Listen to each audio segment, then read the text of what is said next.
You might not believe this, but here's a story that'll blow your mind. Picture this. Jake, a regular guy, heads back to his rural hometown for New Year's. One lazy afternoon, he's out messing around in a little ditch near the village, splashing around, tossing dirt, just having fun, but then, bam! Something clicks. What starts as playtime turns into a wild project that's about to change everything for his neighbors.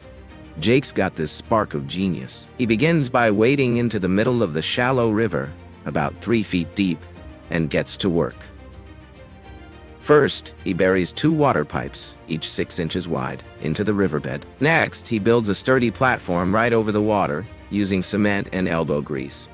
On that platform, he starts stacking bricks. Red clay ones, the kind you see in old barns, forming a wall about 4 feet high. Here's the crazy part. He slices the river in half with it. Right down the middle, he leaves 4 rectangular windows, each 1 foot wide, smack in the center of the wall. Those windows, they're the secret sauce, but we'll get to that. He coats the wall with cement, smoothing it out with a trowel until it shines, making it tough as nails.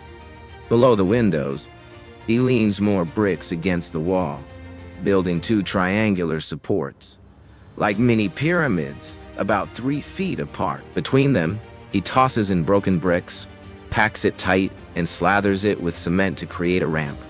This ramp slopes up gently, maybe a 10-degree angle connecting to the main platform. Then, along that slope, he constructs 5 low walls, each 6 inches high and spaced exactly 1 foot apart, matching the window width. This forms 4 neat little channels. He polishes every surface with cement, ensuring it'll stand the test of time. By now, this ditch is looking less like a muddy mess and more like something epic. A tower rises next, a rugged 10-foot-tall structure straddling both sides of the river. It's magnificent, like a mini fortress. But Jake's not done. On one side, under the windows, he sets 3 cement blocks as a base, each 2 feet long.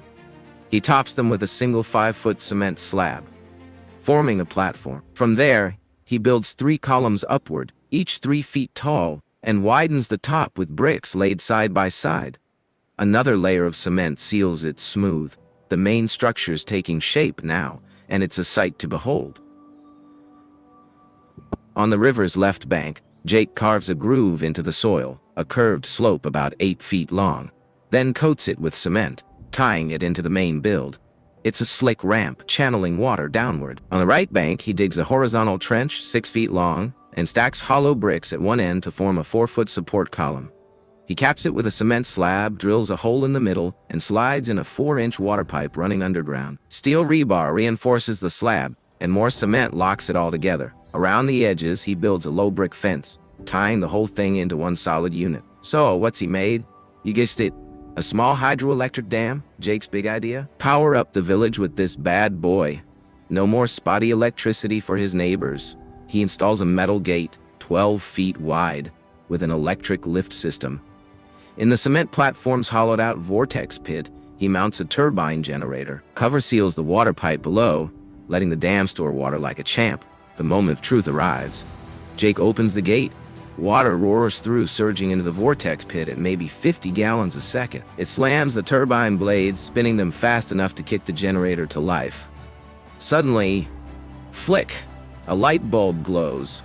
The village's first homegrown power is flowing. The neighbors lose it, cheering like they've just won the Super Bowl. You can't help but admire Jake's hands-on brilliance and wild creativity. This small hydroelectric dam, built from scratch with bare hands and a big dream, lights up the village, literally. So, how'd I rate Jake? The guy's a freaking legend. A 10 out of 10, he took a ditch and turned it into a powerhouse, proving you don't need fancy tools, just grit, smarts, and a vision. What do you think? Could you pull off something this cool?